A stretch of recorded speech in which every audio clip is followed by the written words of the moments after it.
Hello. So in this topic, we are talking about the periodic table and electron configuration. So what I will do is to introduce the periodic table, and we will do the rest on electron configuration in class. So the first thing I want you to do is to go to this website. It has a YouTube video, and watch the video. So after watching the video, you can answer the questions that follow. So what I would advise is for you to stop this video and go to this website, watch the video. All right. So from the video, what do we have? What is your observation? So I want you to write down your observation before you see my answers. And also, can you speculate what the observation means? So you need to do that, and then you will look at the answers that I'll give you. So what is your observation?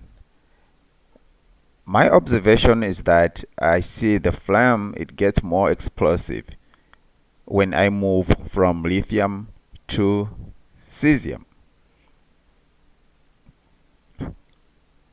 And in terms of speculation, I can say that chemical reactivity increases down group 1. So the question is, why does chemical reactivity increase down group 1?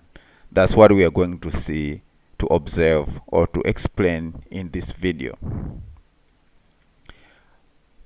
What about group 7 elements? We want to determine the reactivity of group 7 elements. In the previous slide, we determined the reactivity of group 1 elements. So we can see that group 1 is the left side of the periodic table, and group 7 is the right side of the periodic table. So watch this video and answer the questions that follow. What is your observation? Can you speculate what the observation means? In my observation, I found that the reaction gets less explosive down this group, down group 7. Which means chemical reactivities will increase up the group. So we are saying it is less explosive down the group, meaning it is less reactive down the group. Therefore, it is more reactive up the group. So in terms of group 7, as we go up, we see that chemical reactivity will increase. That is to say, fluorine will be more reactive than chlorine, and chlorine will be more reactive than bromine. So the question is, why is this reactivity increasing up the group? A simple answer that we can give is that the smaller elements in this group have higher effective nuclear charge, and chemical reactions for group 7 occur by accepting an electron. So the smaller the element, the higher the effective nuclear charge. Elements that have high effective nuclear charge easily attract electrons towards themselves. So we can see that fluorine will easily attract an electron towards itself than bromine or than iodine. In this case, we can see that fluorine therefore will be more reactive than bromine or than iodine. So we are saying they are easily able to pull electrons from other elements to start a chemical reaction. So the smaller in group 7, the better. So let's look at this effective nuclear charge. It's the ability of the nucleus, or is the charge that the nucleus, that the outer electrons, or that electrons feel from the nucleus. That's a simple definition of effective nuclear charge. So if we look at the groups on the left hand side of the periodic table, in this case I will take group 1 elements. So the examples are lithium, sodium, and potassium. And I'll show you the orbital diagrams, or the electronic diagrams of the group 1 elements. That is, we start with lithium here, sodium here, potassium here. So if you just look at these group 1 elements, what's the first thing that comes to your mind? The first thing should be the size. As we go down the group, we see that the size of the atoms is increasing. So from this list, we see that potassium is the largest atom and lithium is the smallest atom. So the question is, what does this have to do with the effective nuclear charge? The answer is the size of the atom will affect its effective nuclear charge. Here we see that lithium, the outer shell electron, has the least distance. So there is a least distance between the nucleus and outer shell electron in this case. So as the distance reduces, the outer shell electron will feel more of the charge from the nucleus, or the nucleus influences these outer shell electrons. It influences it greatly because there is a small distance between this nucleus and this outer shell. In this case, the outer shell electron will feel a strong charge from the nucleus because there is a least distance between the nucleus and the outer shell. What does that mean? It means this electron, the outer shell electron in the nucleus, will feel the strongest effective nuclear charge among these three elements. If we look at sodium, which is this one, sodium has an intermediate distance from the nucleus. So the outer shell in sodium is at intermediate distance from the nucleus. So in this case, if we compare lithium and sodium, the outer shell electron in sodium will have intermediate attraction between this nucleus and the outer shell electron.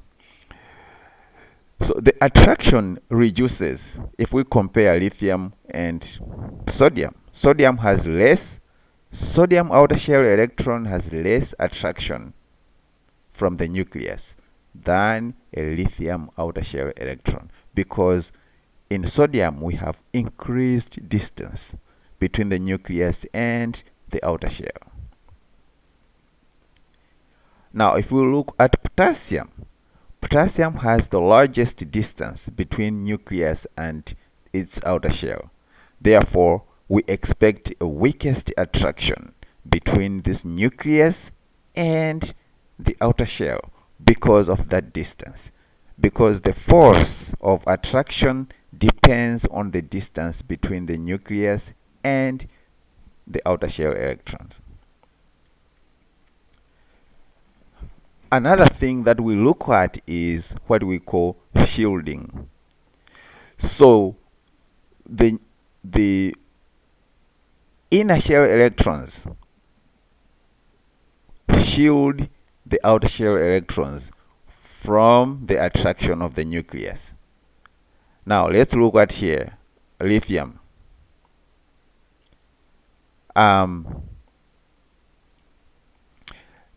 There's 2 electrons in the inner shell and 1 electron in the outer shell. So these 2 electrons are shielding this single electron from the force of the nucleus. Now, because we only have 2 electrons shielding this single electron, there is very little shielding. The 2 electrons do not have enough shielding power to shield this single electron from getting a charge or from getting attraction from this nucleus. Now if we go to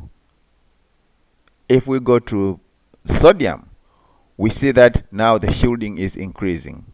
We have these 2 inner electrons contributing to the shielding, and then we have these 8 outer electrons contributing to the shielding. So this electron is shielded more from the attraction of the nucleus by these inner electrons and these inner electrons. So we see that in terms of shielding increases as we go down the group. So here we see intermediate outer shell electron shielding. This prevents outer shell electron from receiving maximum attraction from the nucleus. So what does that mean? It means less effective nuclear charge. So if we go further, we see that 3 shells are shielding this one. So shell 1 providing shielding, shell 2 providing shielding, and the 3rd shell providing shielding.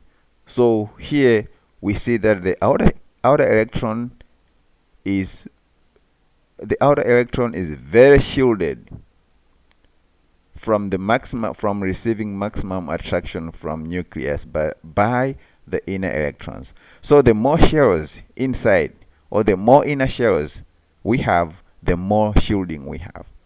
And the issue is, the higher the shielding, the weaker the attraction between the nucleus and the outer shell. So in this case, we see that there are 2 reasons why the effective nuclear charge increases down the group. The first one is the distance. There is the distance between the nucleus and the outer shell increases as we go down the group. So that's the first reason. The second reason is that the shielding between the nucleus and the outer shell electron increases down the group also. So both distance and shielding will affect the attraction between the nucleus and the outer shell. So we see that as we increase the shielding, the attraction decreases, and therefore effective nuclear charge also decreases. So in simple terms, we can say effective nuclear charge decreases down the group on the periodic table. What about effective nuclear charge across a period? So the examples are lithium, beryllium, boron, and carbon. So this is period 2 of the periodic table. So observe the charges in here. So here the nuclear charge is +3, this is +4, +5, +6.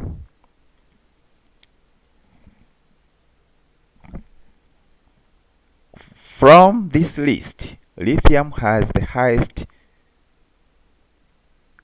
shielding, because now in this case it is easy for the 2 inside electrons to shield 1 outer electron. So here we have 1 outer electron which is being shielded by 2 inside electrons. So these 2 inside electrons provide enough cover to shield this single electron.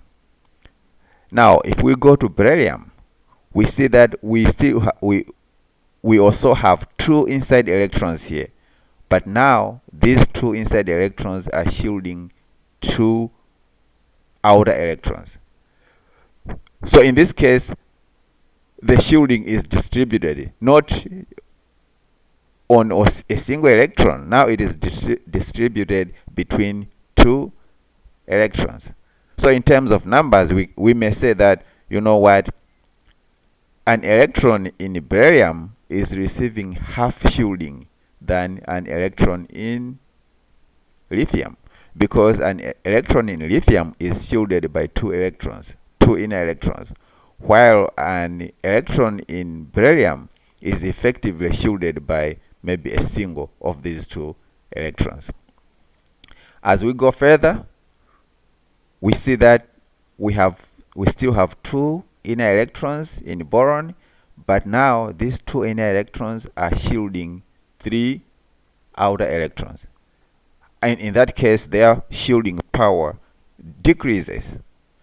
We go to carbon, we still have two inner electrons. Now these two inner electrons are shielding four outer shell electrons, and the shielding power decreases.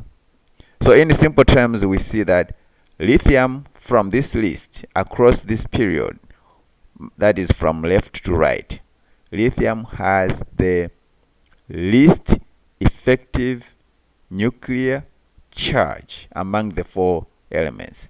The reason is it has the highest shielding.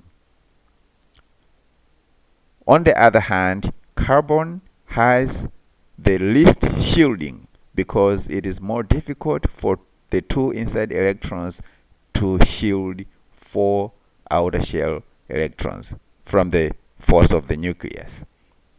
In that case, carbon has the highest effective nuclear charge among the four elements shown on this list.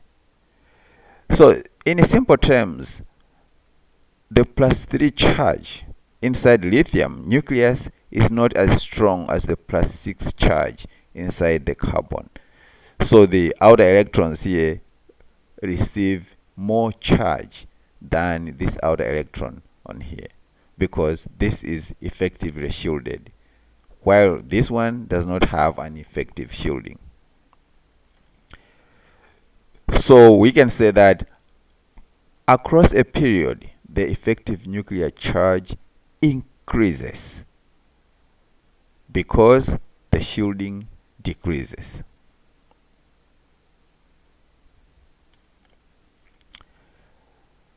Now, if we look at the two videos that we have observed, the question we can ask is, okay, what do the results of the two experiments mean from observing the video or the two videos?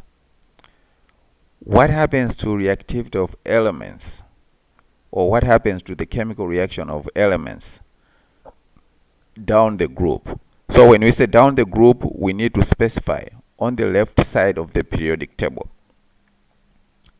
from elements from period 1 to period 3, we see that the reactivity increases down the group on the left side of the periodic table. The reason is, as we go down the group, we are adding shells. So the added shells make it easier to remove outer shell electrons. The more the shells, the higher the shielding, the lower the effective nuclear charge. So if the effective nuclear charge is low, it is easy to remove an electron. So in simple terms, we can say that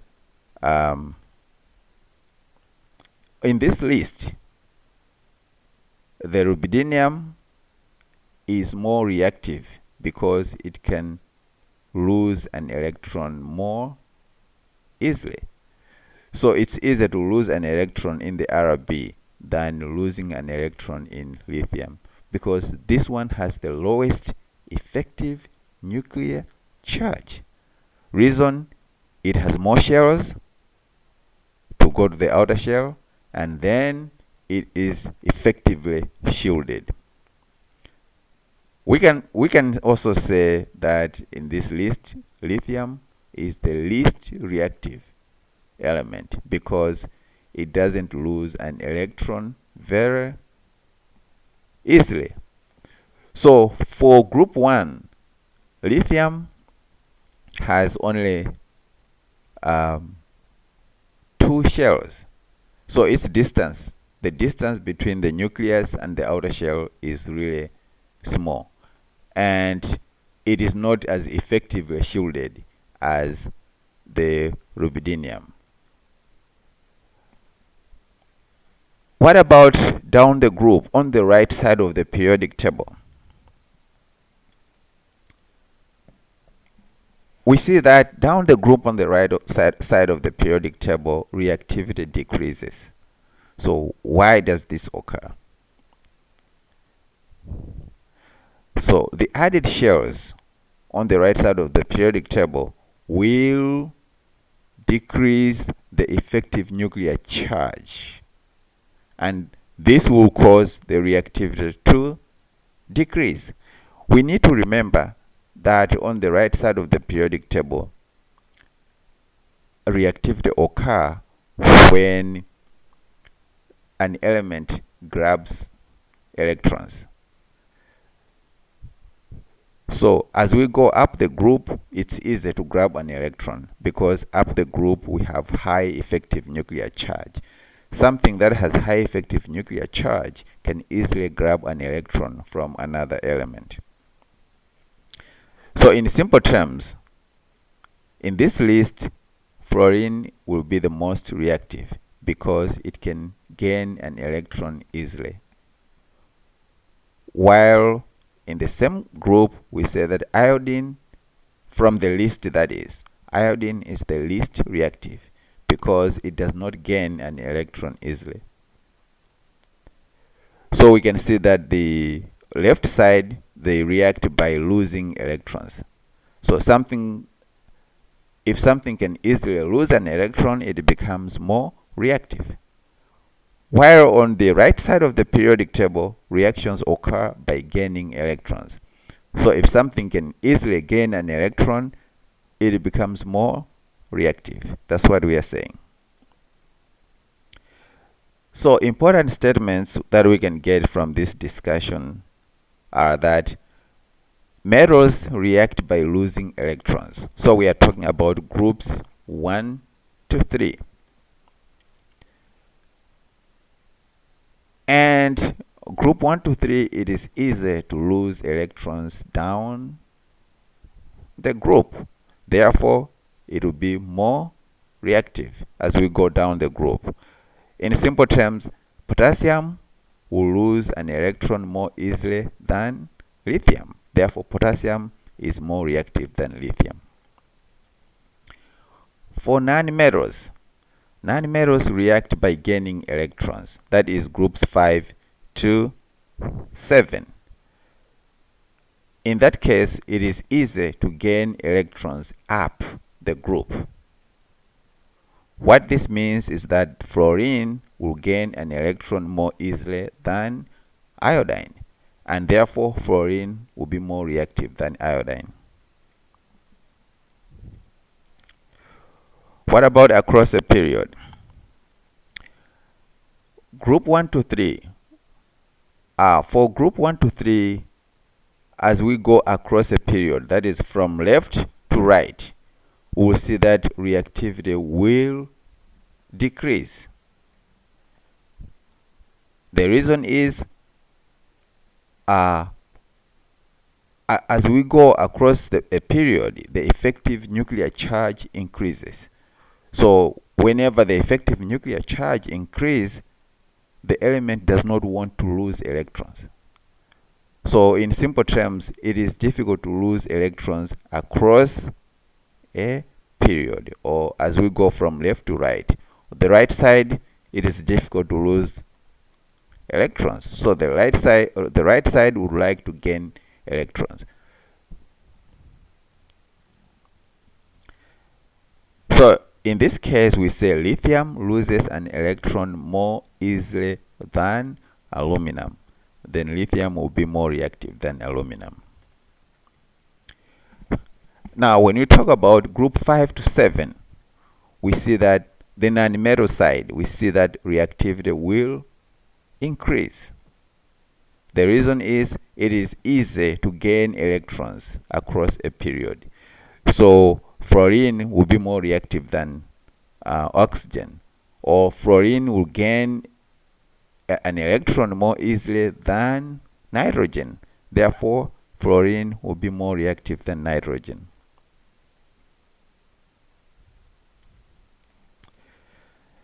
So let's look at these questions. So before you answer before you check the answer, stop the video and answer the question, and then you can check the answer later.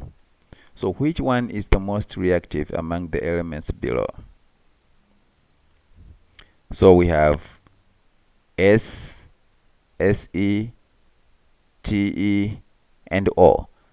We can say that this is group 6 of the periodic table. So I'll give you a minute to answer the question. All right, now looking at this group, we know that for the non-metal side, the right side of the periodic table, reactivity increases as we go up the group. So what you want to do is, which of these elements is at the top of the group? That will be your answer. So in this case, we see that it is oxygen that is at the top of the group. So reactivity will increase up the group, and oxygen is at the top of group 6. Therefore, oxygen is the most reactive. Which one is the most reactive among the elements below? Let's look at the elements. Here we have boron, lithium, and beryllium. So I'll give you, or just stop the video to answer the question before my explanation. All right, now in this case, what I'm giving you is a period. So what we said is across a period, that is from left to right, the reactivities will decrease because the effective nuclear charge increases across the period, and the metals don't want, that is for metals, the metals don't want to lose electrons as we move from left to right. So in this case, the way you approach it is which one is my most left. So the one that is most left on the periodic table is the one that is most reactive. That is for the metals. So in this case, which one is it? It is lithium.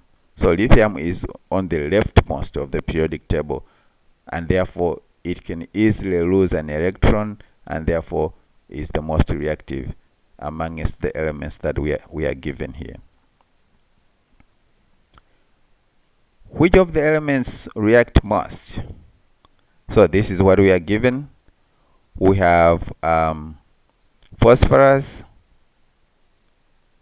sulfur, chlorine, and silicon. So in this case, phosphorus is group 5, sulfur is group 6, chlorine is group 7, silicon is group 5 but is group 4 but lower. No, I mean silicon is in group 4. So we are starting with silicon in group 4, then we are going to phosphorus in group 5, sulfur in group 6, and chlorine in group 7. So that's the same period. Now we are dealing with nanometers. So the question is, in terms of nanometers, as we go from left to right, what happens to reactivity? We said that for nanometers, from period, in any period from group 5 All right, let me simplify it again. We say that for nanometals, as we go from left to right, the reactivity increases because nanometals would like to grab an electron from somewhere. So how you determine this is which of these elements can easily grab an electron. That one will be the most reactive. So in this case, if you look at these elements, the one with the highest effective charge will be chlorine. In simple terms, chlorine can easily grab an electron from somewhere. So this should be our answer. What about in this case? I'll give you stop the video and answer it before my explanation.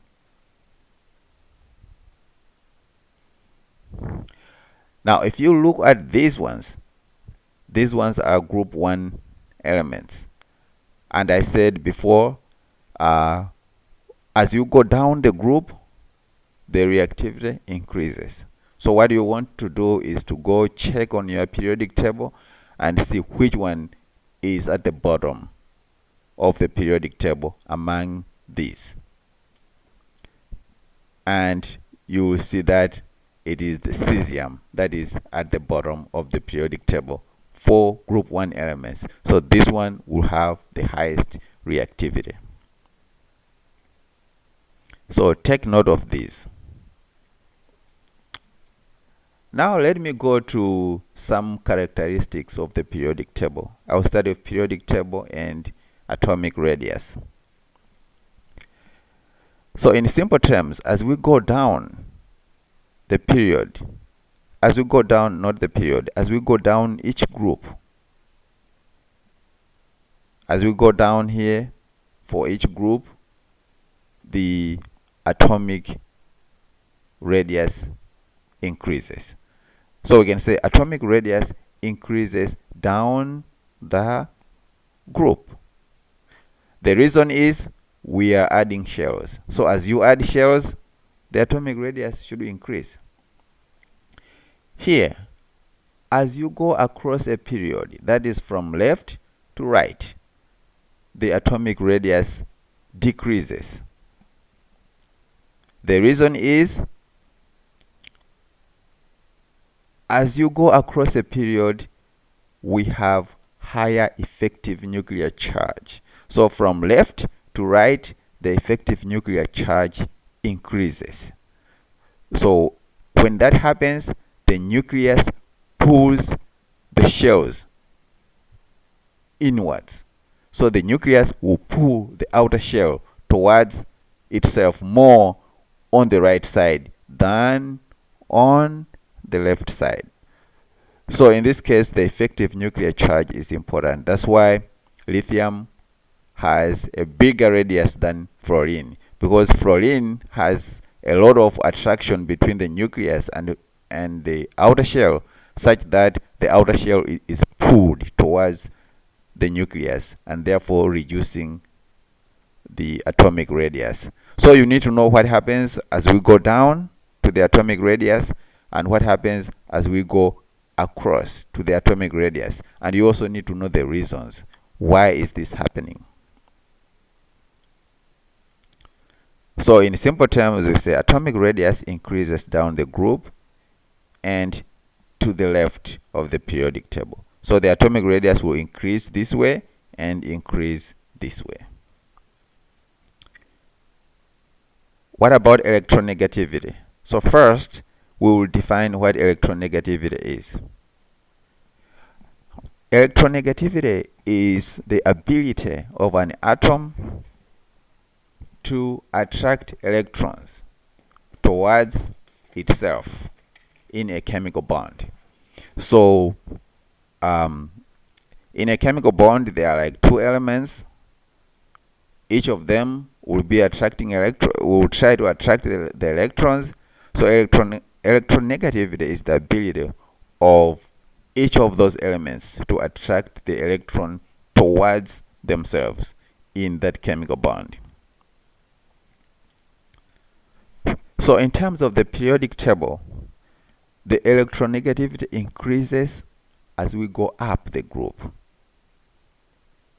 and as we go across a period. Electronegativity follows the effective nuclear charge. We know that effective nuclear charge increases up the group. Therefore, electronegativity should also increase up the group.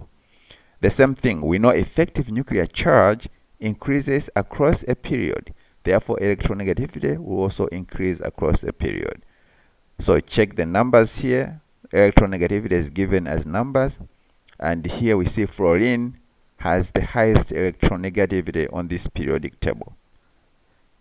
And we see group 8 elements, or the noble gases, have 0 electronegativity because they don't like, that's why they do not like to attract other elements. They do not like to form chemical bonds because they have 0 electronegativity. So we say electronegativity increases up the group and to the right of the periodic table. So that's an important statement. What about ionization energy? I will start with a definition of what ionization energy is. Ionization energy is the amount of energy required to remove a single outer shell electron from an atom in gaseous state. In terms of the periodic table, the ionization energy increases up the period and increases across a period. So that's what we are observing, the increase. If you plot the increase, it will look like this. So the question is, why does ionization energy increase up a period? Because the effective nuclear charge increases up a period. For you, if you have to remove an electron, you need more energy up here because you have to counter that effective nuclear charge. It's the same.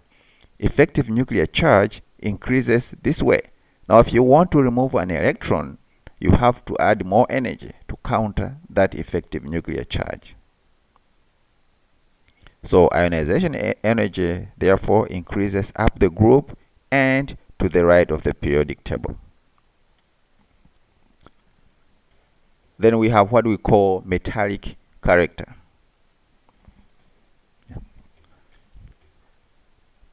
A metallic character describes the set of chemical properties that are associated with the elements classified as metals in the periodic table.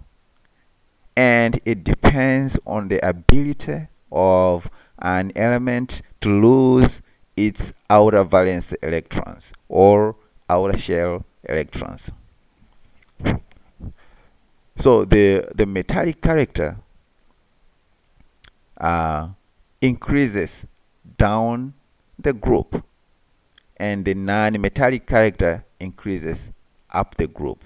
So you can see here the metallic character is increasing down this group, and it increases from right to left. So the left side is more metal than the right side.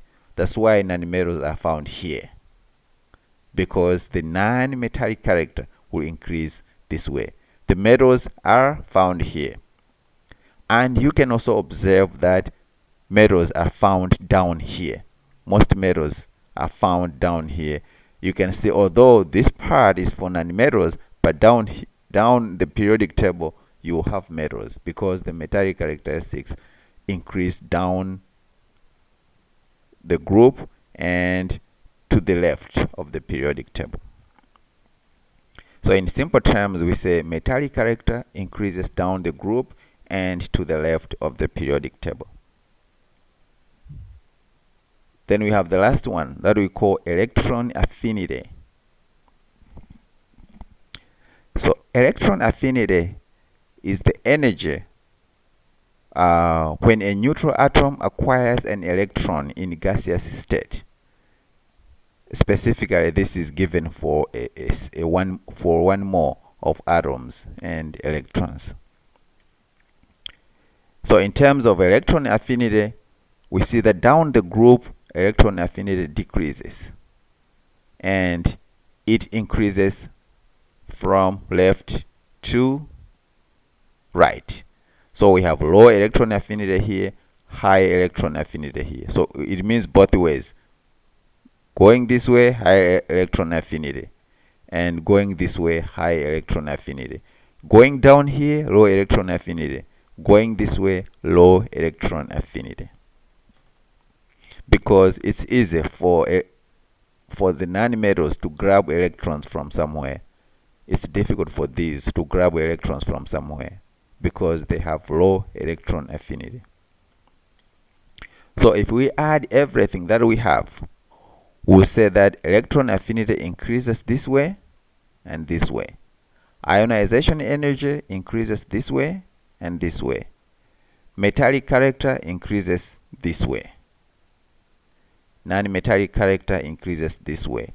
Atomic radius increases this way and this way. So we need to take note of this diagram and the others that we have discussed. You need to be able to tell me if I give you an element or two elements, you need to be able to compare them and say this one will have a bigger radius than this. This one will have higher ionization energy than this. This one will have higher electron affinity than this. And you need to be able to explain to me why does this one have higher electron affinity or higher ionization energy. So the best way to explain that is in terms of effective nuclear charge. If you look at the periodic table, can you determine which one has higher effective nuclear charge and why? So that's an important information that you need to know, and make sure that you check the two videos that I have posted in the chapters folder, and also make sure you do the assignment that goes with this video. Thank you.